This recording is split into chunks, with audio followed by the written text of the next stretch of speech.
Good to meet you and to have you here on the show. It's my pleasure. Good. I'm really amazed to be here. Yeah.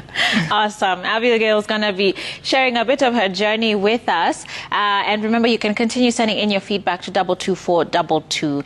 And so, Abigail, let's start very quickly. You've sang or shared briefly 2 songs of yours with us. Yes. Tell us a bit about what those 2 songs in particular mean to you. Okay, the first song, Pokea, it's a praise song.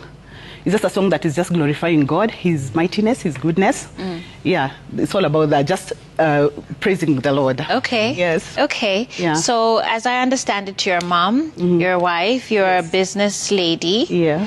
And here you are also doing music. Yes. Which came sort of before the other, obviously wife and mom, but then tell us a bit about, juggling business and now also doing music ministry.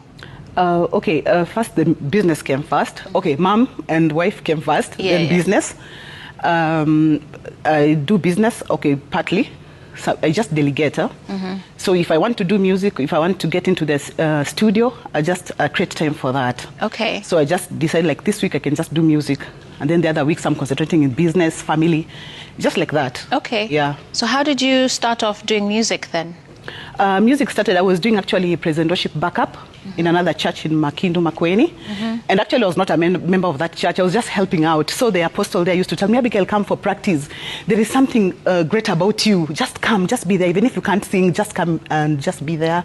So I used to obey the apostle. I would go for the practices. When he calls me, I go. The wife calls me, I go for practices. And I was just doing backup for them. So I remember there's a day they had done prayer and fasting, and people were just praising God and worshiping. And then he started prophesying, saying that God is saying he's going to give some people gifts of singing and writing songs. Actually, I was not a songwriter, and neither was I even singing. I was just doing backup. Because I felt like I didn't have enough powerful voice to do the lead sing. I was just doing the backup. Okay.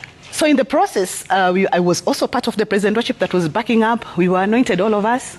And I started developing the gifts of praise and worship. Yeah, just like that. How did you take, from going from being given a word and having been prayed for to then saying, I'm going to take myself to a studio? Did you have any fears? Did the songs just magically come? Because you've said you were not a songwriter even. Yes. So I'm trying to help our audience understand how to bridge that gap. Because I think many of us, you're given a word, you're given a blessing over your life is spoken. But then we don't know how to even for us to tunashangaa, we're like, ay, kweli, mimi.